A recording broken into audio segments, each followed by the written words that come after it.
الأجملين أكمل الأكملين سيدنا وشفينا وحبيبنا وطبيب قلوبنا ونور قلبنا محمد وعلى آله وآله وصحبه أجمعين أما بعد فأعوذ بالله من الشيطان الرجيم بسم الله الرحمن الرحيم قال الله تعالى في القرآن الحكيم يا أيها الذين آمنوا كتب عليكم الصيام كما كتب على الذين من قبلكم لعلكم تتقون صدق اللہ العظیم وصدق رسولہ النبی الکریم ونحن علی ذلک لمن الشاہدین والشاکرین۔ آپ تمام حضرات نبی علیہ نبی کی بارگاہ میں درود و سلام کا نذرانہ پیش کریں۔ اللہم صلی علی سیدنا محمد وعلی آل سیدنا محمد مبارک وسلم، اس یقین کے ساتھ کہ آقا دو جہاں رحمت کون و مکان اہل محبت کے درود کو بذات خود اپنے گوش مبارک سے سماعت فرماتے ہیں۔ ایک مرتبہ اور درود پاک پڑھیے۔ اللہم صلی علی سیدنا محمد وعلی آل سیدنا محمد مبارک وسلم۔ ان اللہ وملائکتہ یصلون علی النبی یا ایھا الذین آمنوا صلوا علیہ وسلموا تسلیما۔ اللہم صلی علی سیدنا محمد وعلی آلہ واصحابہ وعلی وارث کمالہ سیدنا وغوثنا غوث العظم ابو محمد شیخ عبد القادر الجیلانی شیئا للہ اغیثنی وامددنی بحق لا الہ الا اللہ محمد رسول اللہ۔ قول حق قرآن ہے، قول پیغمبر ہے حدیث۔ قول حق قرآن ہے، قول پیغمبر ہے حدیث۔ اہل دل کے واسطے تقریر ہے دونوں کی ایک، اس نے پھیرا دل انہوں نے دعوت اسلام دی، وہ خدا اور یہ نبی تدبیر ہے دونوں کی ایک۔ اللہ تعالیٰ اپنے کلام پاک میں ارشاد فرما رہا ہے، یا ایھا الذین آمنوا، اے ایمان والو، کتب علیکم الصیام، تم پر ماہ رمضان کے روزے فرض کیے گئے، کما کتب علی الذین من قبلکم، جیسا کہ تم سے پہلے لوگوں پر فرض کیے گئے تھے۔ اور یہ روزوں کی فرضیت اس لیے ہے کہ اللہ تعالیٰ فرما رہا ہے لعلکم تتقون، یہ اس لیے روزے فرض کیے جا رہے ہیں تاکہ تم متقی ہو، پرہیزگار ہو جاؤ۔ ایک تقوی کے لیے روزوں کی فرضیت کا اعلان فرمایا۔ تقوی کسے کہتے ہیں، متقی کسے کہتے ہیں؟ حضرت ربیعہ رضی اللہ تعالیٰ عنہ سے عمر فاروق رضی اللہ تعالیٰ عنہ نے پوچھا، یہ بتاؤ کہ تقوی کیا ہے؟ تو آپ نے فرمایا، جواباً سوال کیا ہے عمر رضی اللہ عنہ، ایک کانٹوں بھرا راستہ ہے، خاردار راستہ ہے، اس راستے سے جہاں قدم قدم پہ کانٹے ہیں تم کیسے گزریں گے؟ تو آپ نے فرمایا، اپنے دامن کو بچاتے ہوئے ایسا قدم رکھیں گے آہستہ سے کہ دامن بچاتے ہوئے کہ کوئی کانٹا نہ چبھے۔ تو بولے اسی کا نام تقوی ہے، کیونکہ ایک بندہ پیدا ہوا، اللہ تعالیٰ نے اس بندے میں آنکھ دیکھنے کے لیے دیا، کان سننے کے لیے دیا، ناک سونگنے دیا، ہاتھ چھونے دیا، زبان بولنے کے لیے دیا، چکھنے کے لیے دیا، جو اعضائے بدن دیا۔ پھر اس پر اللہ تعالیٰ نے بندے کو ایک دل دیا، پھر اس میں روح ڈالی، پھر نفس بھی لگا دیا، پھر جو ہے شیطان کو بھی چھوڑ دیا۔ اب وہ نفس اور شیطان سے بچنے کے لیے رمضان مبارک میں تو شیاطین قید ہے، اب نفس سے بچنا ہے، خواہشات نفس سے، تو اس کے لیے اللہ تعالیٰ نے قلب پر روح کا غلبہ رکھا۔ اور پھر عام دنوں کی بات، شیطان کو بھی غلبہ ملتا ہے، تو جب قلب پر، دل پر آدمی کے شیطان اور نفس کا غلبہ ہوتا ہے تو بندہ گناہ کرتا ہے، اور جب روح کا غلبہ ہوتا ہے تو بندے کے اعضائے بدن سے نیکیوں کا صدور، نیکیاں کرتا رہتا ہے۔ یہ فرما رہا اللہ تعالیٰ کہ لعلکم تتقون، اس لیے فرض کیے جا رہے ہیں روزے تم پر کہ تاکہ تم متقی ہو جاؤ، پرہیزگار ہو جاؤ۔ حضور اکرم سید عالم صلی اللہ تعالی وسلم سے پوچھا گیا، یا رسول اللہ تقوی کیا ہے؟ تو آپ نے فرمایا، ان اللہ یأمر بالعدل والإحسان وإیتاء ذی القربى وینہی عن الفحشاء والمنکر والبغی۔ ہر جمعے کے دن دوسرے خطبے میں ہم یہ آیت سنتے ہیں، حضور فرماتے ہیں اس آیت میں کامل تقوی ہے، مکمل، یعنی ان اللہ، بے شک اللہ تعالیٰ تمہیں حکم دے رہا ہے، یأمر بالعدل، کہ اے اللہ، اے بندو انصاف سے کام لو، ناانصافی مت کرو۔ پہلا حکم ہے تقوی کے لیے انصاف کا، اللہ تعالیٰ کا، انصاف سے کام لو۔ یامرو بالعدل والاحسان، پھر احسان کرو، نیکیاں کرتے جاؤ،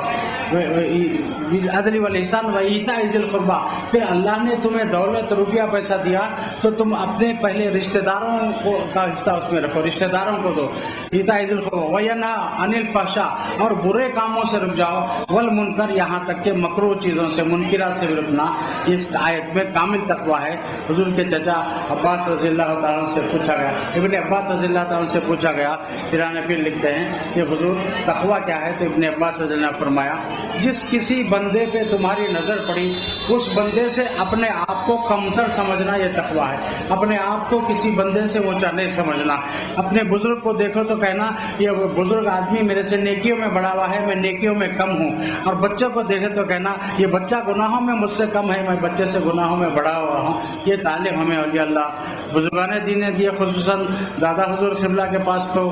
اور آج بھی ہم اس دستر پہ اس رمضان شریف کے افطار کے موقع پہ دیکھ رہے ہیں کہ ہمارے ہندو بھائی بھی, وہ حضرات بھی یہاں آئے ہیں. تو یہ دادا پیر کا طریقہ تھا اور قوم اور ملت میں اتحاد اور محبت پیدا کرنا یہ اولیاء اللہ کر سکتے ہیں. آپ اجمیر شریف کی بات آپ کے سامنے رکھو. سیدنا خواجہ معین الدین چشتی علیہ رحمۃ رضوان کے پاس رات میں روزانہ شمع روشن ہوتا ہے اور اس میں سب قسم کے ہر اسٹیٹ کا آدمی رہتا ہے. راجستھان کے, مدھیہ پردیش کے, مہاراشٹر کے, آندھرا پردیش کے, ہر اسٹیٹ کا آدمی. اس میں مسلم اور ہندو سبھی بیٹھتے ہیں اس شمع کو دیکھنے. غریب نواز کی طرف لو لگا کر شمع دیکھتے ہیں. اور میں نے اس وقت حالات کے اعتبار سے یہ دیکھا کہ ایسے حضرات کو یہاں لا کر یہ منظر دکھایا جائے جو لوگ فساد اور پھوٹ پیدا کر کے لوگوں کا خون بہاتے ہیں.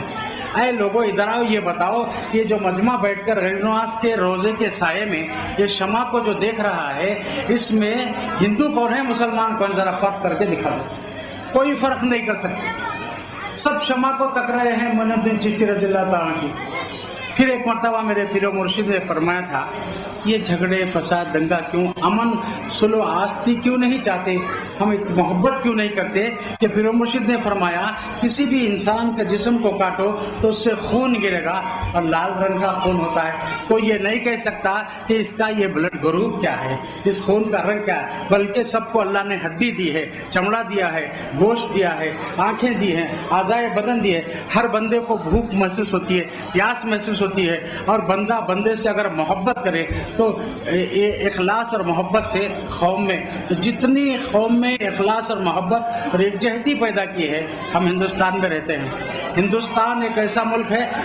بڑا جمہوری ملک ہے, اس میں 55 زبانیں بولی جاتی ہے, کئی قومیں رہتی ہیں, ایک گلدستہ ہے ہندوستان. اگر ہم پیار اور محبت سے رہیں تو ہمارے اس بھارت دیش کو ہم ترقی دے سکتے ہیں, ترقی کی منزلوں پر لا سکتے ہیں. انسان انسان سے محبت کرے, آدمی آدمی سے پیار کرے. یہ تعلیم اولیاء اللہ حضور اکرم صلی اللہ علیہ وسلم کی تربیت میں. ایک مرتبہ دیکھیں رسول پاک صلی اللہ علیہ وسلم چل رہے ہیں تو ایک یہودی جس کو جوس کہتے ہیں, وہ جوس کے پیچھے حضور چل رہے ہیں, سرکار دو عالم صلی اللہ علیہ وسلم یہودی کے پیچھے. لوگوں نے پوچھا یا رسول اللہ آپ اس یہودی کے پیچھے کیوں چل رہے ہیں؟ تو حضور پاک صلی اللہ علیہ وسلم نے فرمایا دیکھتے نہیں کہ اس کے بال سفید ہو گئے, جس کے بال سفید ہو جاتے ہیں تو وہ سفید بال اللہ کا نور ہے, اور محمد نور کے آگے نہیں چل سکتے. یہ تربیت دے رہے ہیں کہ کسی قوم کا بزرگ ہے, ضعیف ہے, تو اس کی عزت کرو, اس کی قدر کرو. حضور پاک صلی اللہ علیہ وسلم رات میں ایک بڑی منزل پر, اونچے مقام پر معراج میں پہنچے, اور جب صبح میں حضور پاک صلی اللہ علیہ وسلم معراج کی منزل سے واپس آئے تو دیکھ رہے کہ ایک یہودی کی باندھی ہے, وہ یہودی اس سے پانی منگا رہا ہے, وہ گھڑا اٹھا نہیں سک رہی ہے, کانپ رہی ہے, گھڑا اٹھ نہیں رہا. حضور پاک وہاں پہنچے, اس سے کہنے لگے میں تیرا گھڑا اٹھا لیتا ہوں. دن اس کا پانی کا گھڑا سرکار دولت اپنے کندھے پر رکھ کر, اس باندھی آگے آگے ہے, یہودی کے گھر کی طرف جا رہی, حضور پیچھے پیچھے, وہ پانی کا گھڑا لے کر پہنچے. باندھی کے یہودی دیکھتے ہوئے دوڑتے ہوئے آیا, آ کر کہنے لگا کیا رات میں آپ کو معراج ہوئی ہے, آپ عرش پر جا کے آئے ہیں؟ حضور نے فرمایا ہاں. اس یہودی نے کہا لا الہ الا اللہ محمد رسول اللہ, تو میں آپ کو اللہ کا رسول مانتا ہوں, ایمان لاتا ہوں. اس نے کہا میں نے توریت میں پڑھی ہے کہ رات میں معراج ہوگی اور صبح ایک کمزور کا وزن اٹھائیں گے رسول اللہ صلی اللہ علیہ وسلم. تو یہ ہے محبت, بھائی چارہ, کہ ہم یہ نہ دیکھیں کہ کون قوم ہے, کیا ہے, آدمی ہے, انسان ہے, اس سے درد رکھو, اس سے پیار کرو. ہم کل بھی دیکھتے تھے کہ دادا حضور کی حیات ظاہری میں اگر کوئی ستار بجاتا ہوا سادھو جا رہا ہے, ستار بجا رہا ہے, تو دادا پیر اس کو بلا کے کہتے کہ میرے سامنے ستار بجاؤ. وہ ستار بجاتا, دادا پیر کی آنکھوں سے شاہ افضل رحمہ کی آنسو رواں ہو جاتے. وہ ستار بجا بجا کر آپ کو خوش کرتا اور آپ روتے رہتے. کیا ہے؟ تو اللہ تعالیٰ کی جن یہ خشک تارو خشک چوبو خشک پوست ہر کجا می آئے آواز دوست سوکھی لکڑی ہے سوکھا تار ہے سوکھا چمڑا ہے اس میں سے آواز کیا آ رہی ہے تو شاہ عبد العال فرمانے میرے دوست کی آواز آ رہی ہے میرے دوست کی آواز آ رہی ہے تو میری بجا کون رہا ہے آپ کے سامنے ایک سادھو مہاراج وہ ستار بجا رہے اور دادا کی سن رہے یہ ہے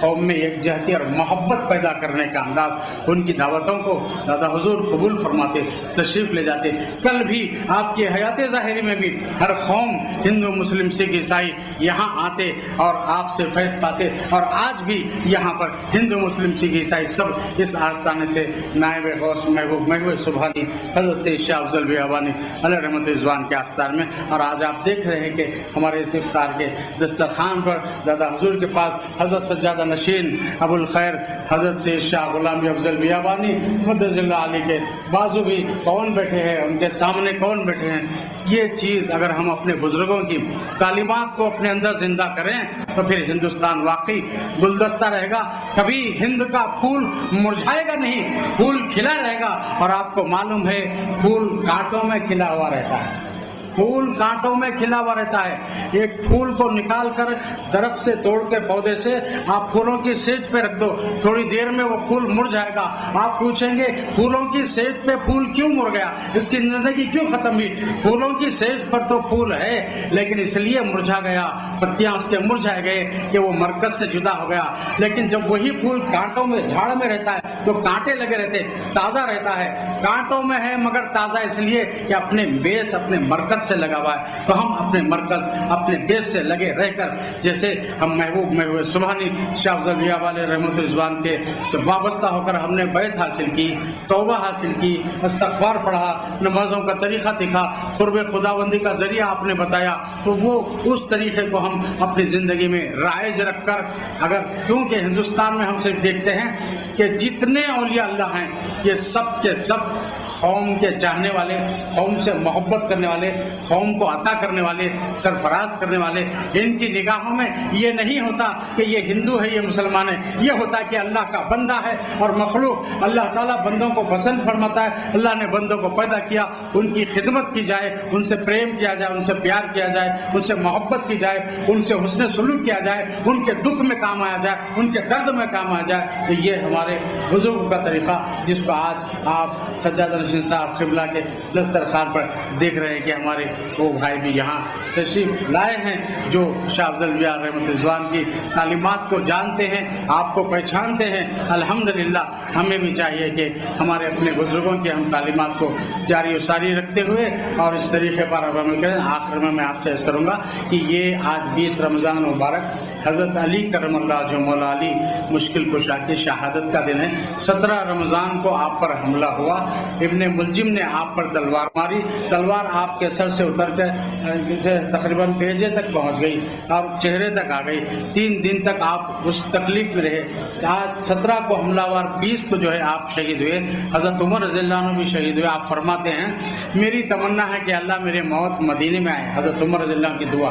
موت مدینے میں آئے اور میرا قاتل جو ہے ایمان والا نہ ہو اور پھر جو ہے میں حضور پاک صلی اللہ علیہ وسلم کے قریب رہوں تینوں دعا آپ کی قبول ہوئی شہید ہوئے اور ایمان والا نے آپ کو قتل نہیں کیا اور ابوالولو فیروز نے قتل کیا تو یہ چیزیں ہوئی کہ اللہ کے محبوب بندوں پر مصیبتیں آتی ہیں تکلیف آتی ہے لیکن وہ تکلیف کے بدلے کسی لوگوں کو تکلیف نہیں دیتے اللہ تعالیٰ سے دعا ہے کہ ہمیں اس بارگاہ کے فیضان سے مشرف فرمائے حضرت سجادہ نشین صاحب قبلہ کی عمر دراز فرمائے ان کا فیضان ہم پہ جاری و ساری فرمائے ہمارے روزوں کو ہماری عبادتوں کو قبول فرمائے ہمیں اتحاد ہمیں اتفاق عطا فرمائے وآخر دعوانا الحمدللہ